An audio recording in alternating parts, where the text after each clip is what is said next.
Laugh now, witch! Let's see how you sing when we break free. The hotel receipt was tucked between 2 tampons in Lila's purse like a love letter she never wanted me to find. K plus L Forever Sweet, $347.50. Thank you for choosing romance. At least she spelled my initial right. Oh, wait, that's not my initial. My wife of 12 years had been screwing her boss, Kevin Hastings, for God knows how long, and I found out because she was too lazy to throw away evidence. Classic Lila, the woman who leaves dirty dishes in the sink for later and expects the trash fairy to magically empty itself, had left a breadcrumb trail straight to her affair. I stood in our bedroom holding that receipt, listening to her sing in the shower, some pop song about being free and wild, and felt something cold settle in my chest. Not heartbreak. That would come later. This was calculation. Pure, surgical rage wrapped in the kind of calm that comes right before you do something that changes everything. "Jack, did you pack the sleeping bags?" she called out, voice echoing off the bathroom tiles. "Yeah, babe, all packed." I folded the receipt and slipped it into my wallet. Right behind our family photo from last Christmas, where we all looked so goddamn happy. 3 hours later, we were loading up for what Lila called our family reconnection camping trip. She'd been pushing this idea for weeks. Get away from distractions, spend quality time together, show Ben the wilderness, real wholesome family BS. Now I knew why she was so eager to get us all alone in the middle of nowhere. "Dad, can we fish?" Ben bounded up with his tackle box, 10 years old and still believing his parents weren't complete disasters. "Sure, kiddo. We'll catch dinner and pretend we're mountain men." "What about Mom?" I looked at Lila, loading her oversized designer camping bag into our SUV. She was wearing brand new hiking boots that probably cost more than my weekly salary, talking on her phone in that fake sweet voice she used for work calls, or Kevin calls. "Mom can be the mountain queen who judges how well we cook our fish." Ben giggled. "She'll probably order pizza. From the middle of the forest? That would be impressive even for your mother." Lila snapped her phone shut and approached us with that smile she used when she wanted something. "Ready for our adventure, boys?" Adventure? Right. I was beginning to understand exactly what kind of adventure she had planned.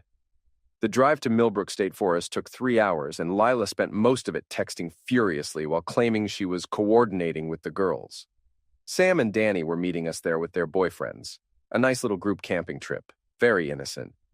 "Put the phone away, hon," I said, as we turned onto the dirt road leading to our campsite. "Time to disconnect and reconnect." She laughed, but it sounded forced. "You're right. Family time." The phone disappeared into her pocket, but I caught her sneaking glances at it every few minutes. Our campsite was perfect for what she had in mind. Remote, surrounded by thick forests, no cell towers for miles.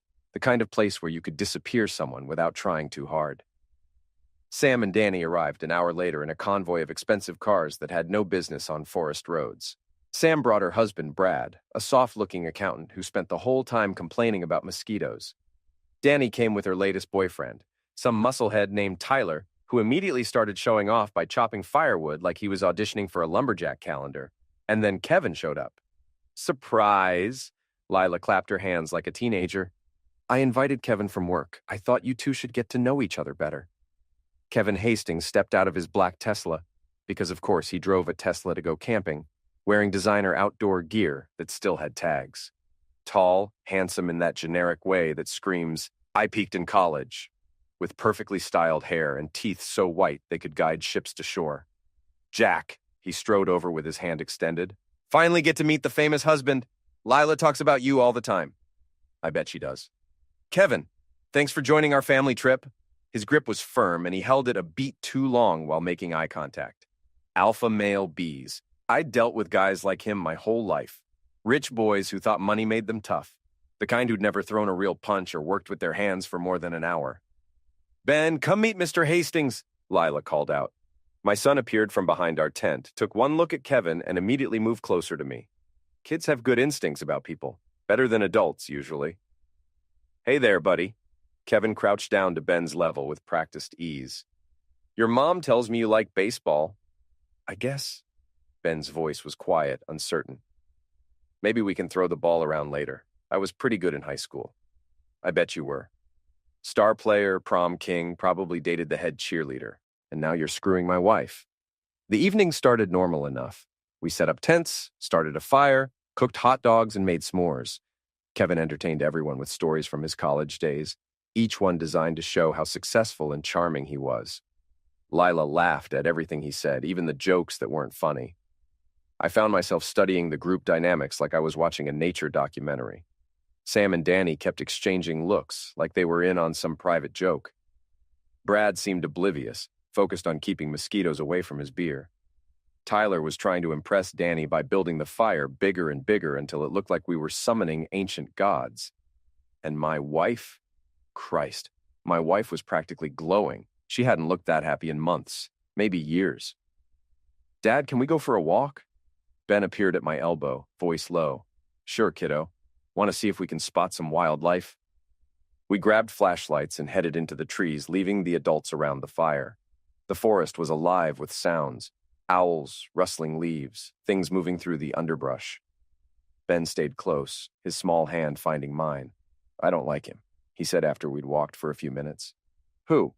"Mr. Hastings. He's fake nice." Out of the mouths of babes. "What do you mean?" "Like when Mom makes me apologize to someone I don't want to. He smiles, but his eyes don't." We found a small clearing where moonlight filtered through the canopy, creating silver patterns on the forest floor. I sat on a fallen log and pulled Ben down next to me. "Sometimes adults are complicated, buddy. They don't always say what they mean or mean what they say. Like when Mom says she's fine, but she's really mad. Exactly like that." We sat in comfortable silence, listening to the forest breathe around us. These were the moments I lived for. Just me and my son. No pretense, no games. Whatever happened with Lila, I wouldn't let it destroy this. "Dad? Yeah? Are you and Mom getting divorced?" The question hit me like a punch to the stomach. "What makes you ask that?" "You don't talk to each other anymore." "Not really. And she's always on her phone now. Sarah's parents got divorced last year, and she said it was like that first." I put my arm around his shoulders and felt something fierce and protective rise in my chest. Whatever Lila was planning, whatever game she was playing, Ben didn't deserve to be caught in the middle. "Your mom and I are going through a rough patch," I said carefully. "But no matter what happens, we both love you more than anything in the world. That will never change." He nodded, but didn't say anything else. Smart kid. Probably understood more than he let on. When we got back to camp, the adults had moved their chairs closer to the fire and were passing around a bottle of wine. The conversation was louder, more intimate. Kevin had somehow ended up sitting next to Lila, their knees almost touching. "There they are," Sam called out, her voice slightly slurred. "We were wondering if you got lost." "Just showing Ben the constellations," I said, settling into my chair. "Amazing how many stars you can see without light pollution." "Very romantic," Danny giggled, then caught herself. "I mean, father-son bonding." The conversation continued, but I wasn't really listening. I was watching. Kevin's hand brushing against Lila's when he passed her the wine. Her laugh. Too bright and too frequent. The way Sam and Danny kept looking at each other like they shared a delicious secret. Around midnight, everyone started heading to their tents. Kevin had set up his expensive one-man shelter about 50 feet from ours, close enough to hear, but far enough for privacy. Very thoughtful. "Good night, everyone," he called out. "Thanks for including me in your family tradition." Family tradition? We'd never been camping before as a family. This whole trip was Lila's idea, and now I understood why. Ben fell asleep quickly, exhausted from the day's excitement. I lay in my sleeping bag, listening to him breathe, feeling the weight of what was coming. Whatever Lila had planned, it was happening soon. The fake cheerfulness, the careful positioning of Kevin, the way her friends kept acting like they were at a celebration instead of a camping trip. Around 2 a.m., I heard the soft sound of a tent zipper opening. Footsteps moving carefully across the campsite, another zipper. Quiet voices, then silence. I closed my eyes and tried to sleep, but my mind was racing. The hotel receipt, the phone calls, the way she'd been distant for months, always finding excuses to work late or go out with the girls. All the signs I'd ignored or explained away because I wanted to believe we were just going through a rough patch. Dawn came gray and cold. I woke to the sound of rain pattering against the tent and Ben stirring beside me. "Morning, kiddo." "It's raining." "Little bit. Want to see if we can get the fire going again? Maybe make some coffee?" We unzipped the tent and stepped into a light drizzle. The campsite looked different in the gray morning light. Smaller, more isolated. The other tents were still zipped tight, no signs of movement. I got the fire going again using newspaper and dry kindling I'd stored under a tarp. Ben helped me set up the camp coffee pot, and we sat watching the flames dance while rain hissed softly around us. "This is nice," he said, leaning against my shoulder. "Yeah, it is." One by one, the other campers emerged. Kevin appeared first, looking annoyingly well-groomed for someone who'd spent the night in a tent. He nodded at me with that same practiced smile. "Morning, Jack. Coffee smells good." "Help yourself." Lila emerged from our tent looking tired but excited, like someone who hadn't slept much but didn't mind. She kissed Ben's forehead and squeezed my shoulder, the gesture feeling automatic rather than affectionate. "Sleep well?" I asked. "Like a rock. The forest air is so peaceful." "Right, peaceful." Sam and Danny appeared looking guilty and giggly, followed by their respective partners. Tyler immediately started building up the fire like it was a competition, while Brad complained about sleeping on the ground. "So, what's the plan for today?" Kevin asked, settling into his camp chair with military precision. "I was thinking Jack and Ben might want to take a little hike," Lila said, not looking at me. "Explore the forest, maybe find that stream we saw on the map. Father-son bonding time." There it was, send us away so she could execute whatever plan she'd cooked up. "Sounds good," I said. "Ben, you want to do some exploring? Can we bring the fishing poles?" "Absolutely." We packed a small backpack with water, snacks, and Ben's tackle box. I kissed Lila goodbye, noting how she seemed eager for us to leave. "Have fun, boys. Take your time. Really explore." "We will. See you in a few hours." Ben and I headed into the forest, following a faint trail that led deeper into the woods. The rain had stopped, but everything was still damp and green. Ben chattered about school, his friends, a book he was reading, normal 10-year-old stuff that made my heart ache. We found the stream about a mile from camp, a clear, shallow creek that looked perfect for brook trout. Ben set up his fishing rod with the intense concentration he brought to everything, tongue poking out the corner of his mouth. "Dad, do you think Mom's happy?"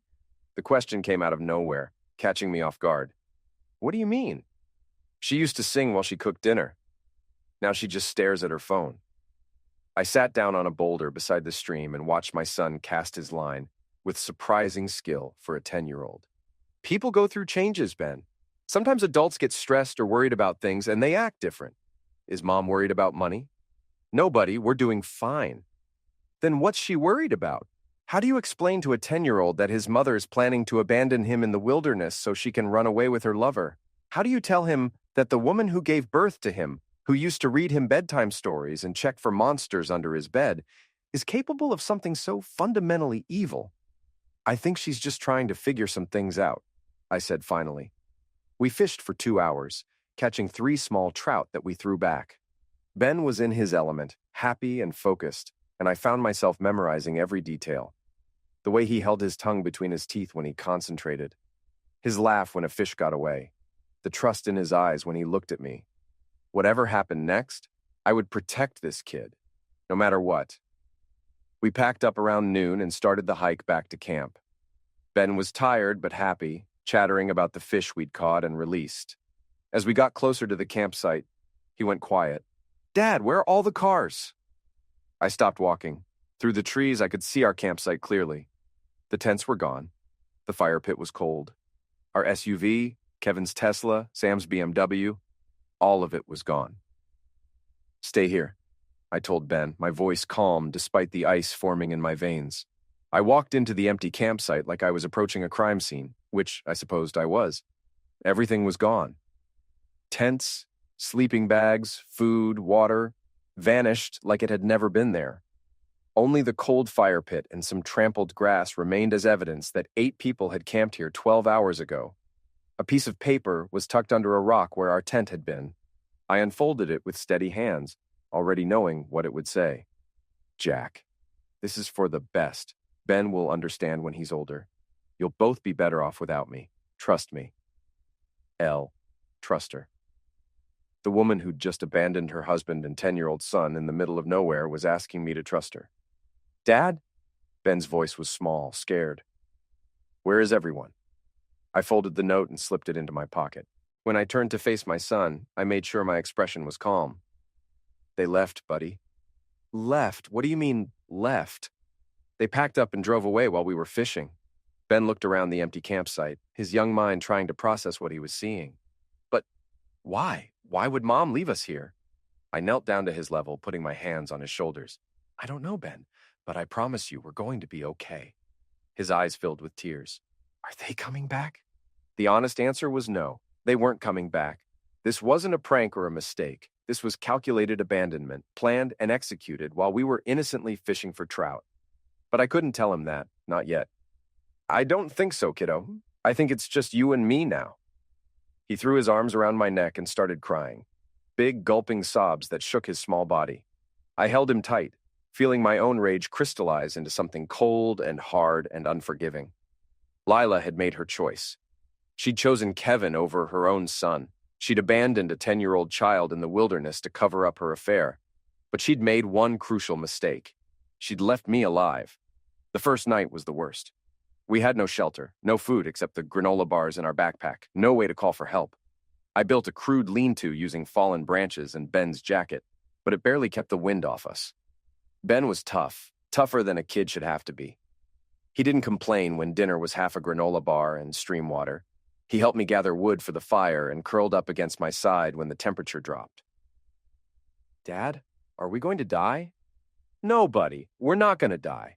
I build things for a living, remember? Houses, decks, cabinets. I can build us a way out of this. But we don't have any tools. We have our hands and our brains. That's enough.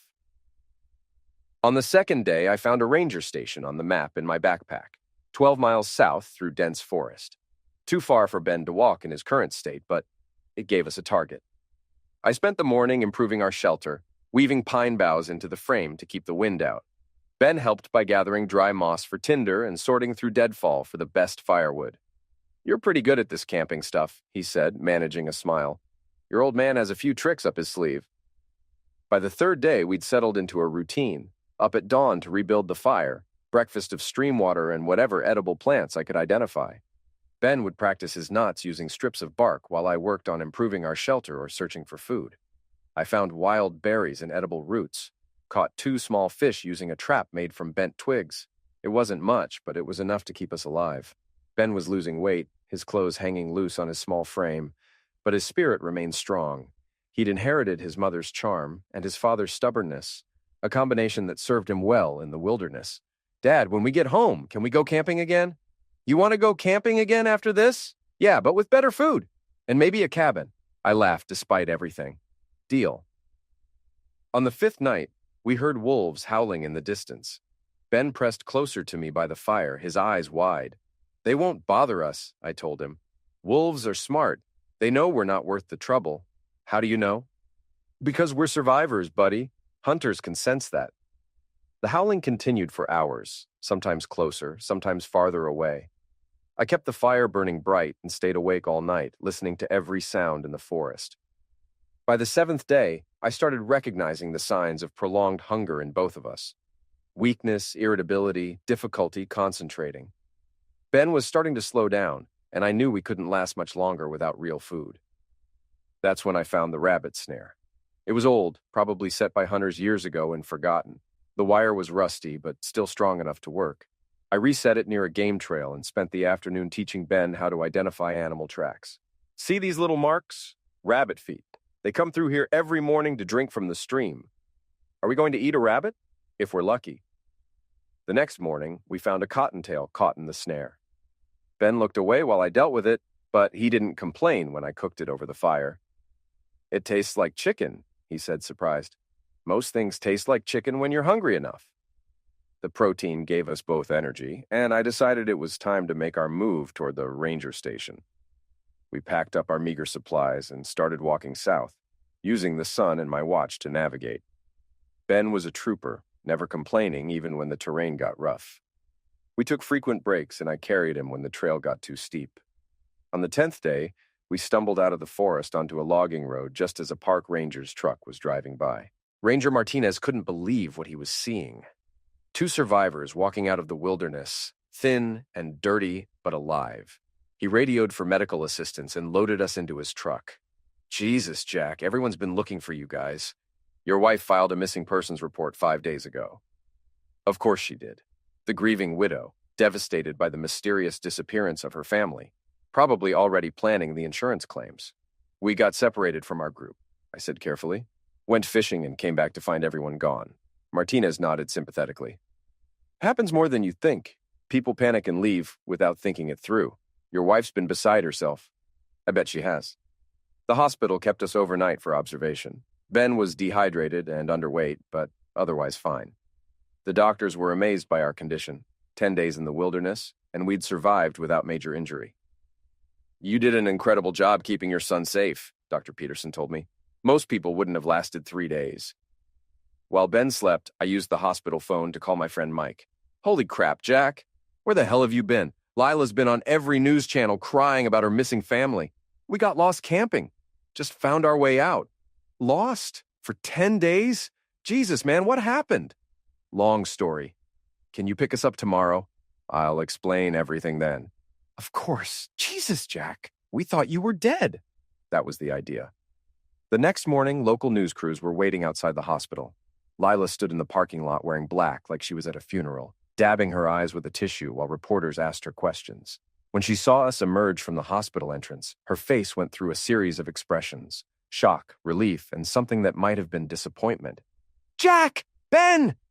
She rushed over and threw her arms around us, playing the role of devastated wife and mother to perfection.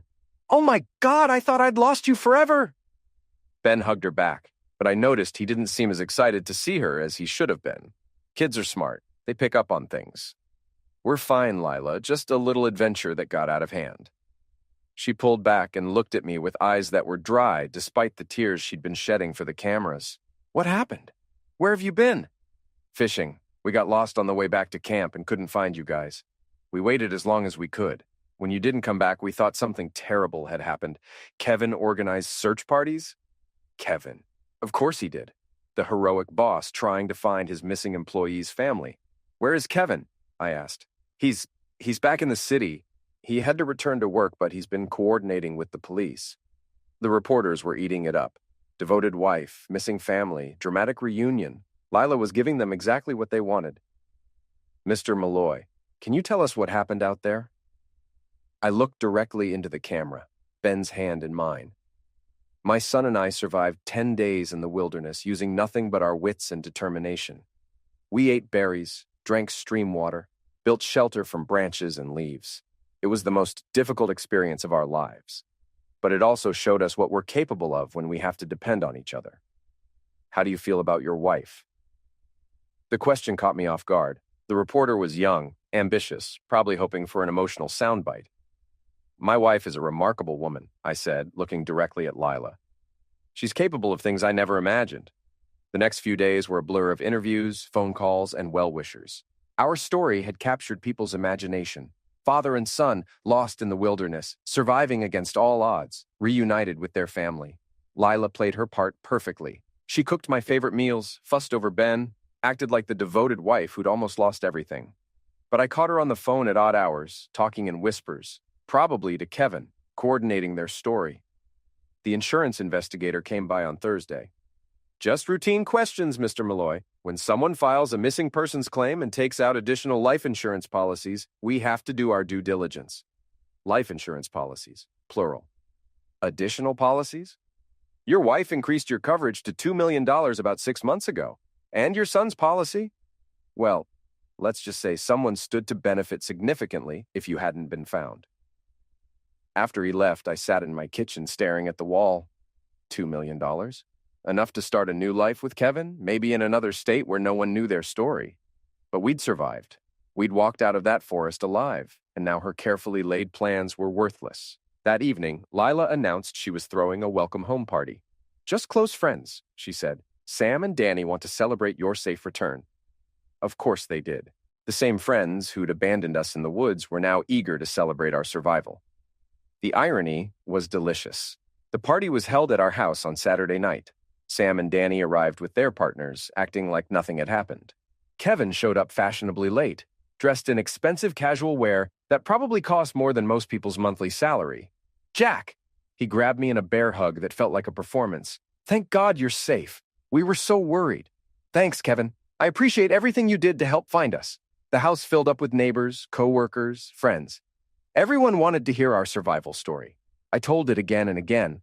watching Lila's face as I described our first night alone in the forest, our makeshift shelter, the hunger and cold. "You're a hero, Jack," said Mrs. Patterson from next door. "The way you kept your son safe out there. Just doing what any father would do." But I was watching Kevin as I said it. His jaw was tight, his smile forced. This wasn't how things were supposed to go. Around 10 p.m., after most of the guests had gone home, I found myself in the kitchen with Sam, Danny, and Kevin. Lila was putting Ben to bed, and the house had grown quiet.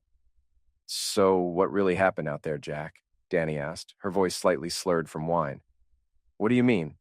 "I mean, how does a whole camping group just lose 2 people for 10 days? We looked everywhere." Sam elbowed her. "Danny, don't." "No, I'm serious. We spent hours looking for them. Kevin organized search parties we called the Rangers." Kevin was staring at his wine glass, not making eye contact. "Did you really look everywhere?" I asked quietly. The kitchen went silent. Sam and Danny exchanged glances. Kevin finally looked up. "Of course we did. You think we wanted to lose you?" "I think you were hoping you had." The words hung in the air like a challenge. Kevin's face flushed red. "What the hell is that supposed to mean?" "It means I found this in my wife's purse before we left." I pulled out the hotel receipt and placed it on the kitchen island. Sam gasped. Danny's wineglass slipped from her hand and shattered on the floor. Kevin stared at the receipt like it was a poisonous snake. "Jack, I can explain." Can you explain why my wife was in a hotel room with you while I was home watching our son? Can you explain why she was so eager to get me and Ben away from the campsite? Can you explain why everyone disappeared while we were fishing?" "You don't understand. Lila and I understand perfectly." My voice was calm, controlled. "You wanted me gone. Both of us. Dead in the woods while you and my wife collected the insurance money and started your new life together." Kevin stood up abruptly, his chair scraping against the floor. "That's insane. You're paranoid, Jack. Maybe the stress of being lost." "We weren't lost, Kevin. We were abandoned." Lila appeared in the kitchen doorway, her face pale. "What's going on? I heard shouting." "Your husband found out about us," Kevin said flatly. The pretense was over. No more lies, no more acting, just the truth, ugly and sharp. Lila looked at me with something that might have been regret. "Jack, I wanted to tell you." "Tell me what?" "That you were planning to homicide your own son for insurance money? It wasn't like that. We never meant for Ben to get hurt. We thought you'd both find your way back quickly." "In 10 days? You thought a 10-year-old would survive 10 days in the wilderness?" Sam was crying now, mascara running down her cheeks. "Lila, you said they'd be fine. You said Jack was good at outdoor stuff." "I am good at outdoor stuff," I said. "That's the only reason we survived." Kevin stepped forward, his face hard. "Look, Jack, what's done is done. Lila and I are in love. We want to be together. Maybe we can work out some kind of arrangement." I punched him, not a wild, emotional swing, but a calculated right cross that caught him perfectly on the jaw. Years of construction work had given me strong hands and good aim. Kevin dropped like a sack of cement, his head bouncing off the kitchen tiles. "Jack!"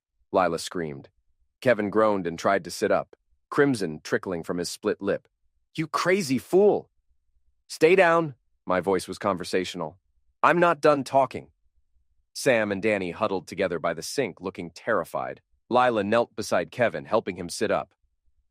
"You want to know what 10 days in the wilderness teaches you?" I asked, looking at each of them in turn. "It teaches you what people are really made of. Some people rise to the occasion. They protect the weak, solve problems, make sacrifices. Other people," I gestured at Kevin, who was holding a dish towel to his bleeding mouth. "Other people abandon children in the forest." "We didn't abandon anyone," Kevin mumbled through swollen lips. "We left a note. 'This is for the best. Trust me,'" I recited from memory. "Those were your wife's exact words, Kevin. Trust the woman who left her 10-year-old son to die in the woods." Lila was crying now, real tears this time. "I never wanted Ben to get hurt. I thought you'd find your way back quickly. You thought we'd die. That was the plan. Ben and I disappear, tragic camping accident, and you collect millions in life insurance while playing the grieving widow." "That's not true." "Then why did you increase our life insurance 6 months ago? Why did you plan this elaborate camping trip with your lover and your accomplices? Why did you make sure we were miles from help when you disappeared?" Kevin struggled to his feet, leaning against the counter for support. You can't prove any of this.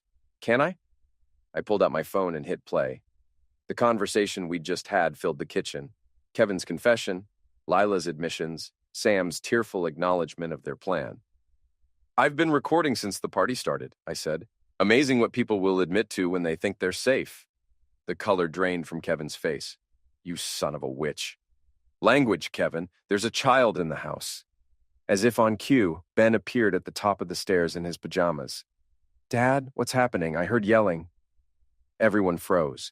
My 10-year-old son was looking down at his mother kneeling beside her lover, who was bleeding from his mouth. Sam and Danny cowering by the sink. Me standing in the middle of it all with my phone in my hand. Just some adult conversation, buddy. Go back to bed. Is Mr. Hastings okay? His face is bloody. He fell down. He'll be fine. Ben looked at his mother, then at me, his young face confused and sad. Are you getting divorced now? The question hit the room like a physical blow. Lila started crying harder. Kevin closed his eyes in defeat. Sam and Danny looked like they wanted to disappear. Yeah, kiddo, I think we are. Because of what happened in the forest. Because of what happened before the forest. He nodded solemnly, like he'd been expecting this answer. Can I stay with you? Of course. You'll always stay with me. He disappeared back up the stairs, and we heard his bedroom door close softly. Get out, I said to Kevin. He straightened his shirt and wiped red liquid from his mouth. This isn't over, Jack. Yes, it is. You and Lila are done. The affair, the insurance scam, all of it. If you come near my family again, I'll turn this recording over to the police and let them decide whether attempted homicide charges are appropriate. You don't have any proof of attempted homicide. I have a 10-year-old witness who spent 10 days wondering why his mother abandoned him to die. I have insurance documents showing suspicious policy increases. I have this recording of all of you admitting to the plan. Want to roll the dice with a jury? Kevin looked at Lila, who was still crying on the kitchen floor. We could have been happy, he said to her. Get out of my house, I repeated.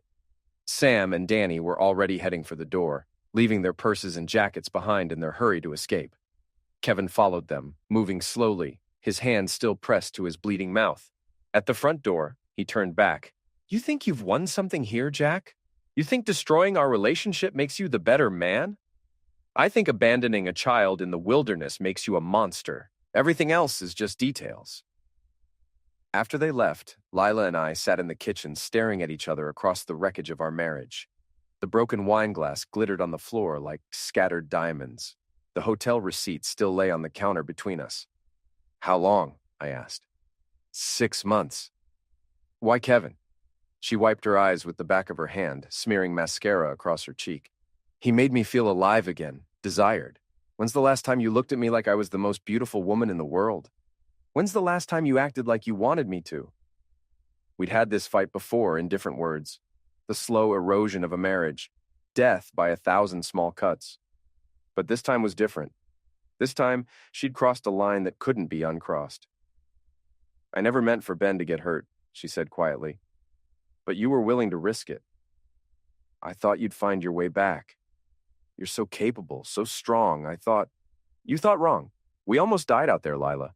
Your son almost died because you wanted to play house with your boss. She started crying again, but I felt nothing. The woman I'd married, the mother of my child, had been willing to sacrifice Ben for her own happiness. That wasn't grief sitting across from me. It was a stranger wearing my wife's face. What happens now? She asked. Now you pack a bag and leave, tonight. This is my house, too. Not anymore. Check your phone. I've already sent the recording to my lawyer. You can fight me in court if you want, but I don't think a judge will be sympathetic to a woman who abandoned her child in the wilderness. She stared at me like she was seeing me for the first time. You're different. The forest, it changed you. No, Lila, it just showed me who I really am. She went upstairs to pack. I heard her moving around in our bedroom, opening drawers, pulling clothes from hangers. Ben's door stayed closed, but I knew he wasn't sleeping. Kids always know when their world is falling apart. When she came back down with her suitcase, she paused at the bottom of the stairs. I did love you, Jack. I know you don't believe that now, but it's true. Maybe, but you loved yourself more. She left without saying goodbye to Ben, just walked out the front door like she was going to the grocery store. I watched through the window as she loaded her car, her movements mechanical and defeated. The house felt different after she left. Quieter, but also cleaner somehow, like an infection had been removed. I cleaned up the broken glass and washed the crimson red off the kitchen floor, put the chairs back where they belonged, made everything normal again, except nothing would ever be normal again. Ben appeared in the doorway wearing his Superman pajamas. Is she coming back? I don't think so, buddy. He nodded and climbed into my lap, his small body warm against my chest. Are you sad? I'm sad that your mom made choices that hurt people. But I'm not sad that it's just you and me now. Me neither. We sat together in the quiet kitchen, listening to the house settle around us. Outside, the suburban world continued its normal routine. Late-night dog walkers, teenagers coming home from dates, the distant hum of traffic. But inside our house, everything had changed. The next few weeks were a whirlwind of lawyers and paperwork. Lila had moved in with Kevin, which made the divorce proceeding simpler. No custody battle when one parent had abandoned their child in the wilderness. The local news picked up the story again when the divorce filing became public. Camping trip from hell leads to divorce. The reporters had found a new angle. The devoted father fighting for custody after his wife's betrayal. I gave one interview, sitting in my living room with Ben beside me. Mr. Malloy, how do you feel about your wife's affair? Betrayal hurts, I said carefully. But what hurts more is knowing she was willing to put our son at risk for her own happiness. Some people are saying your wife never intended for you to be hurt. Those people weren't in the forest for 10 days watching a 10-year-old boy wonder why his mother abandoned him. The interview aired on the evening news. My phone rang constantly afterward. Reporters, producers, even a book agent who wanted to discuss my story. I turned them all down. This wasn't entertainment. This was our life. Kevin's life, meanwhile, was falling apart in spectacular fashion. The recording I'd made had somehow found its way to the internet, going viral under the hashtag #campingbetrayal. His employer, a pharmaceutical company that prided itself on family values, was conducting an internal investigation. His wife divorced him within a month, taking half his assets and full custody of their daughter. The house went up for sale. His Tesla got repossessed. Lila fared slightly better, but not by much. She'd lost her job when the scandal broke, and her insurance license was under review. The woman who'd planned to start a new life with millions in insurance money was now living in a studio apartment and working at a department store. But I wasn't satisfied. They'd tried to eliminate my son. Maybe not directly, maybe not with their own hands, but they'd left a 10-year-old child in the wilderness to die. That deserved more than just public humiliation and financial ruin. That deserved real consequences. I started small. Kevin's new apartment was in a complex with shared parking. It took me about 5 minutes to figure out which car was his.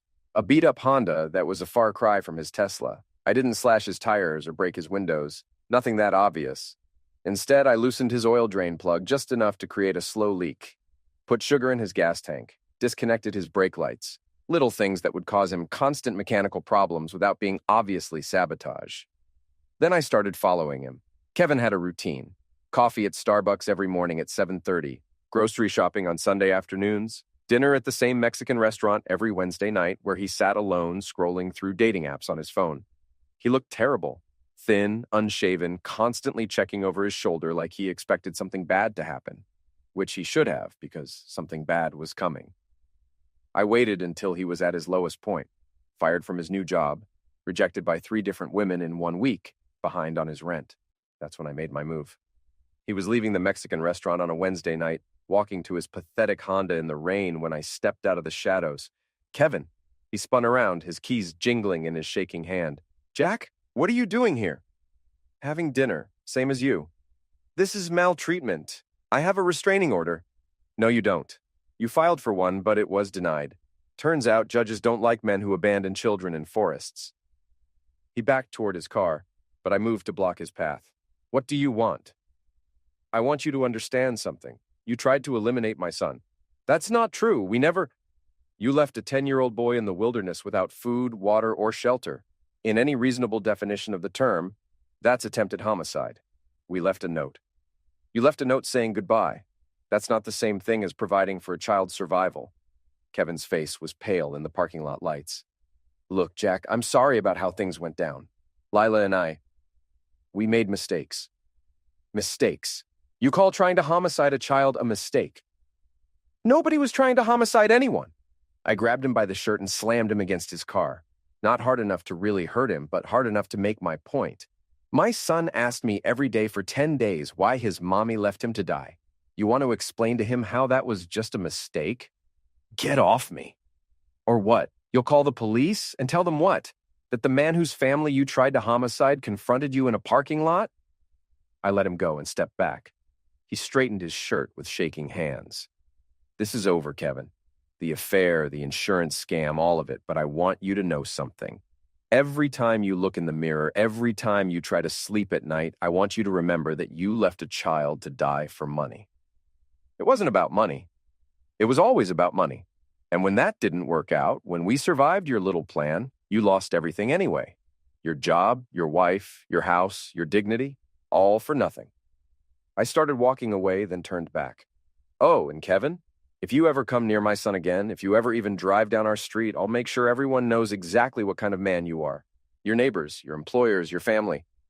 I'll make sure the whole world knows you're the kind of person who abandons children in forests. He was still standing by his car when I drove away, looking like a broken man in the rain. Lila was easier to handle. She worked at Nordstrom now, selling makeup to suburban housewives who probably made more in a month than she did. I waited until her lunch break and approached her at the food court. Hello, Lila. She looked up from her salad, her face cycling through emotions. Surprise, fear, anger, resignation. Jack, I didn't expect to see you here. I was shopping for Ben. He's outgrown all his clothes. A shadow of pain crossed her face at the mention of our son. How is he? Better. He's in therapy, dealing with abandonment issues, but he's tough. He'll survive. I never meant, don't. We've been through this. I sat down across from her, noting how different she looked. Tired, older, defeated. The confident woman who'd planned my homicide was gone, replaced by someone who looked like she was barely holding it together. I want you to sign something, I said, sliding a document across the table. She read it quickly, her eyes widening. You want me to give up all parental rights? Ben doesn't want to see you, Lila. Every time your name comes up, he gets upset. You made your choice in that forest. Now live with it. He's my son, too. You forfeited that right when you left him to die. She stared at the document, tears starting to form in her eyes. What if I refuse?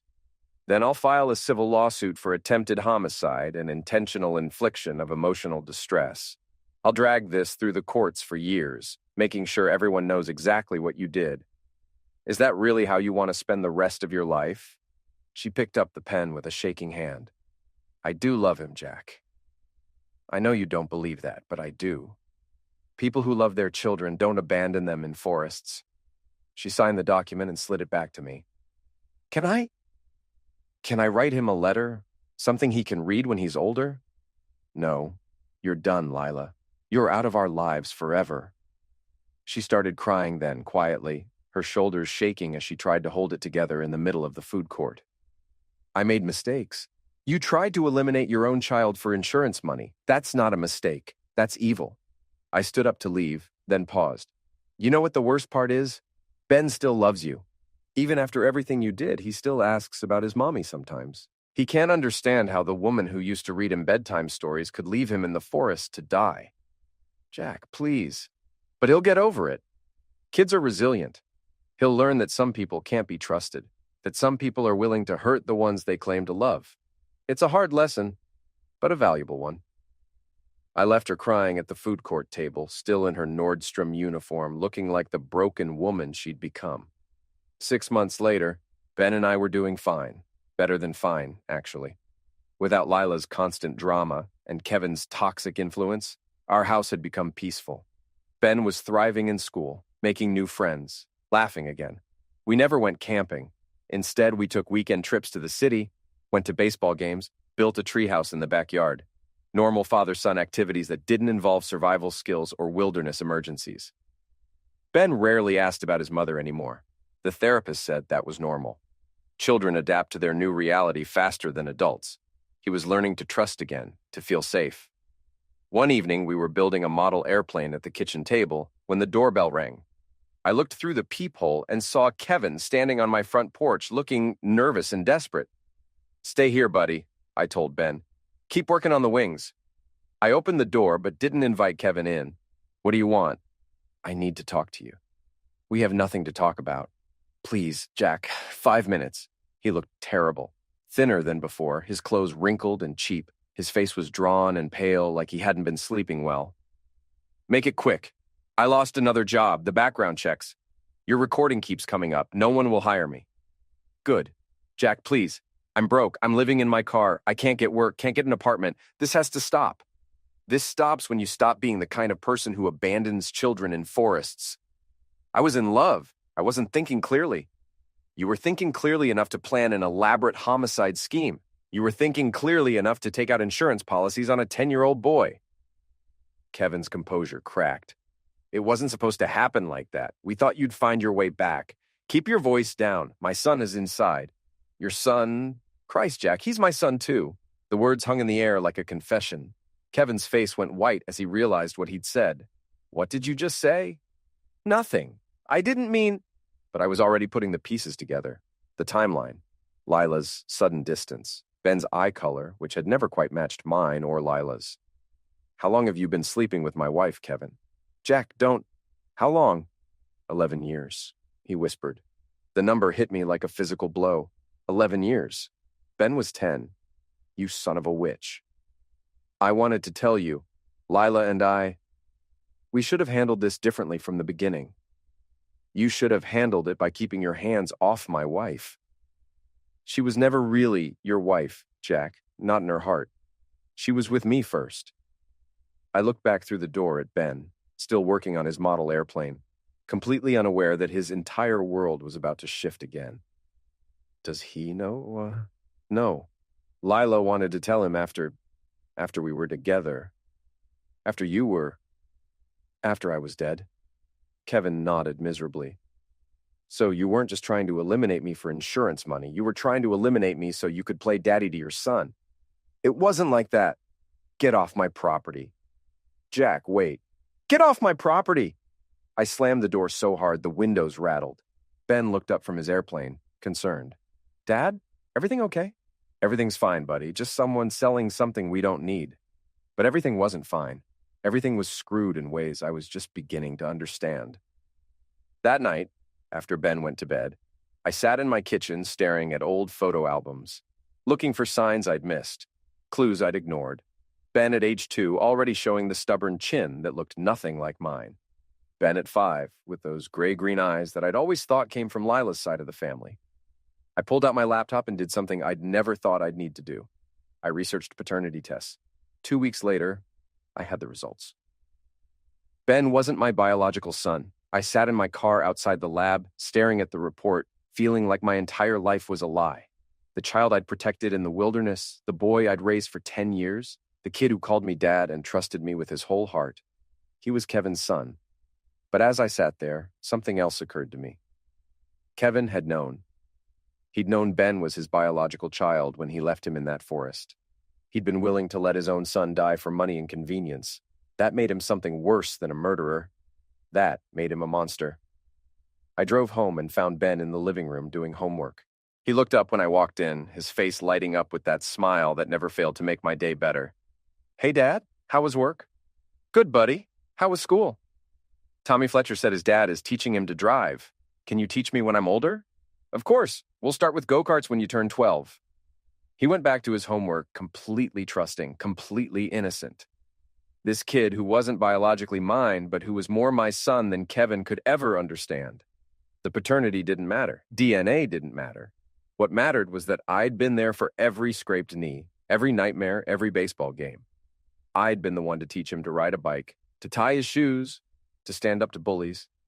Kevin had contributed seed. I'd contributed everything else. But Kevin didn't see it that way. He started calling, leaving voicemails about his rights and seeing his son. He hired a lawyer and filed for visitation, claiming that his previous abandonment was just poor judgment during a difficult time. The court case was a nightmare. Kevin's lawyer painted him as a reformed man who'd made mistakes, but wanted to build a relationship with his biological child. My lawyer pointed out that his mistakes included abandoning said child in a wilderness to die. The judge was unimpressed with both arguments. Mr. Hastings, while you may be the biological father, Your behavior toward this child has been unconscionable. You abandoned him in a dangerous situation for your own benefit. Your Honor, I was young and foolish. You were 37 years old, Mr. Hastings. That's hardly young. And leaving a child in the wilderness isn't foolish. It's criminal. The judge awarded me full custody with no visitation rights for Kevin, but she also ordered a psychological evaluation for Ben to determine if contact with his biological father would be beneficial. Dr. Sarah Mills was a child psychologist who specialized in trauma cases. She spent 3 sessions with Ben, talking about his experiences in the forest, his feelings about his mother's abandonment, his relationship with me. Ben is remarkably well adjusted considering what he's been through, she told me afterward. He has a strong attachment to you as his father figure and shows no interest in meeting his biological father. What did you tell him about Kevin? I asked if he'd like to meet the man who helped create him. He said, and I quote, "My real dad is the one who saved me in the forest. The other guy left me there to die." Kids cut through BS faster than adults ever could. The court accepted Dr. Mills' recommendation and denied Kevin's visitation request. But that wasn't enough for me. Kevin had tried to eliminate my son, the child he'd created but never raised. He'd forfeited any right to be called a father. It was time to finish this. I knew Kevin was desperate. His last job had ended when his employer discovered the viral recording. His car had been repossessed. He was living in a homeless shelter downtown, spending his days at the library applying for jobs that would never call him back. That's where I found him on a rainy Thursday afternoon. He was hunched over a computer terminal, typing slowly with 2 fingers, his clothes wrinkled and unwashed. The confident man who'd seduced my wife was gone, replaced by someone who looked like a defeated vagrant. Kevin. He looked up, startled. "Jack, what are you doing here?" "Research. Same as you, I imagine." He glanced around nervously, probably looking for security guards or escape routes. I thought, the restraining order? There is no restraining order, Kevin. You keep applying for them, but judges don't seem sympathetic to men who abandon children in forests. I'm trying to put my life back together. I'm looking for work. How's that going? Getting a lot of callbacks? His face flushed with anger and embarrassment. You've destroyed my life. Are you happy now? I didn't destroy your life, Kevin. You did that yourself when you decided to become a child murderer. I never tried to homicide anyone. You left your own son in the wilderness to die. Your biological child, Kevin, the boy you helped create, you were willing to let him starve or freeze or get eaten by wild animals so you could screw his mother and collect insurance money. Other library patrons were starting to stare. Kevin noticed and lowered his voice. It wasn't supposed to happen like that. How was it supposed to happen? Please explain to me how abandoning a 10-year-old in the forest was supposed to work out well. We thought you'd find your way back quickly. You're good at that outdoor stuff.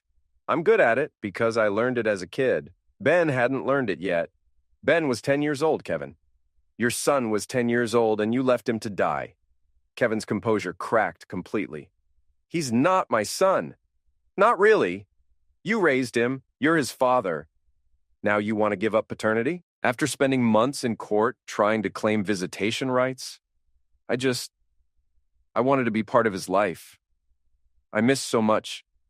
You missed it because you were too much of a coward to leave your wife and claim responsibility for him. And when you finally had the chance to be a real father, you chose to abandon him instead. I leaned closer, my voice dropping to a whisper. You're not a father, Kevin. You're a seed donor who tried to eliminate his own kid. And that's all you'll ever be. I stood up to leave, then paused. Oh, and Kevin, stop applying for jobs in the area. I've made sure every HR department in the state has a copy of that recording. You might want to try a different city, maybe a different country. I left him sitting at the computer terminal, staring at his rejected job applications, finally understanding that his life was over. 3 months later, Kevin disappeared, just packed what little he had and left town without telling anyone where he was going. The homeless shelter said he'd mentioned something about starting fresh somewhere else. Lila lasted a little longer. She kept her job at Nordstrom, kept her studio apartment, kept trying to rebuild some kind of life, but the stress wore her down. She started drinking more, calling in sick, making mistakes at work. The final blow came when she was arrested for shoplifting. Stupid, desperate theft. A bottle of expensive perfume she couldn't afford. The kind of crime that gets you fired from a department store. She left town a week later following Kevin into whatever exile they'd chosen for themselves. Ben and I never saw either of them again. Life got better after that, simpler. We settled into our routine: school, work, baseball practice, model airplanes. Ben made new friends and stopped having nightmares about being abandoned in the forest. On the first anniversary of our wilderness survival, Ben asked if we could go camping again. "You sure about that, buddy? Last time didn't go so well." That wasn't real camping. That was just Mom being mean. Real camping is when people who love each other go into the woods together and come back together. So we went camping, just the two of us, at a state park with facilities and other families nearby. We cooked hot dogs over a fire, told ghost stories, and slept in a real tent with sleeping bags and pillows. Ben caught 3 fish and threw them all back. "They probably have families," he said. On our last night, we were sitting by the fire when he asked the question I'd been dreading. "Dad, why did Mom leave us in the forest?" I'd prepared for this moment, rehearsed different answers. But looking at his serious 10-year-old face in the firelight, I decided to tell him the truth. "Your mom made some very bad choices. She was with another man, and they wanted to be together without us in the way. So they tried to eliminate us.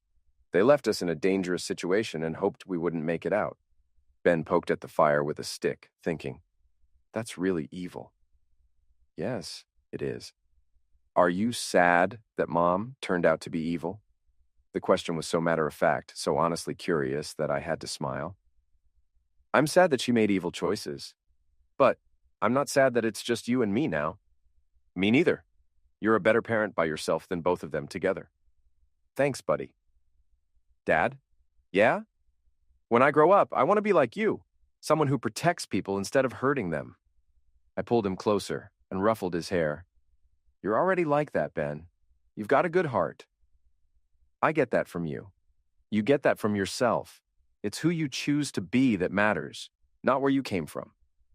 We sat in comfortable silence, watching the fire burn down to embers. Tomorrow we'd go home to our normal life, our normal routine. But tonight, we were just a father and son camping together under the stars, the way it should be.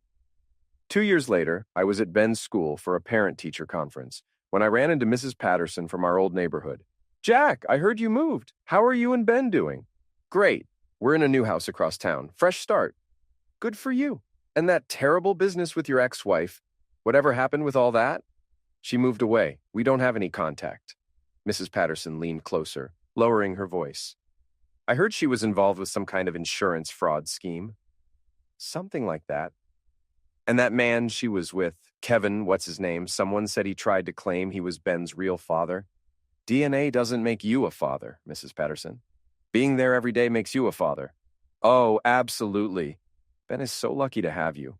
The way you saved him in that forest, you're a real hero." "I wasn't a hero. Heroes save people from external threats. I'd saved my son from his own mother. That wasn't heroic, it was just necessary. But Ben was thriving. 12 years old now, playing Little League, getting good grades, making friends easily. He was kind, funny, smart, and most importantly, he felt safe. He trusted the world again, because he trusted me. That was enough. One evening, we were working on homework at the kitchen table when he looked up suddenly. "Dad, I'm glad Mom and Kevin left us in the forest." The statement caught me off guard. "Why?" "Because if they hadn't, we wouldn't know how strong we are. We wouldn't know we can survive anything as long as we're together." He was right. Those 10 days in the wilderness had stripped away everything artificial and shown us what really mattered. Not money or status or complicated adult relationships. Just love, loyalty, and the determination to protect each other. "Plus," Ben added, grinning, "now I know you're basically a superhero. Not every kid has a dad who can build shelter out of sticks and catch fish with his bare hands. I used a trap for the fish. Still counts." That night, after Ben went to bed, I sat on our back porch listening to the normal sounds of suburban evening. Dogs barking, televisions murmuring through windows, the distant hum of traffic. Normal life, peaceful life. My phone buzzed with a text from an unknown number. "This is Lila. I know I have no right to contact you, but I wanted you to know I'm getting help. Therapy, AA, trying to become a better person. I don't expect forgiveness, but I hope someday Ben will understand that I never meant for things to go so wrong." I stared at the message for a long time, then deleted it without responding. Some bridges, once burned, can never be rebuilt. Some betrayals are too fundamental to forgive. Lila had made her choice in that forest, and now she had to live with the consequences. Ben and I had made our choice too. We'd chosen each other, chosen to survive, chosen to build something better from the wreckage of what came before. That was enough. That was everything.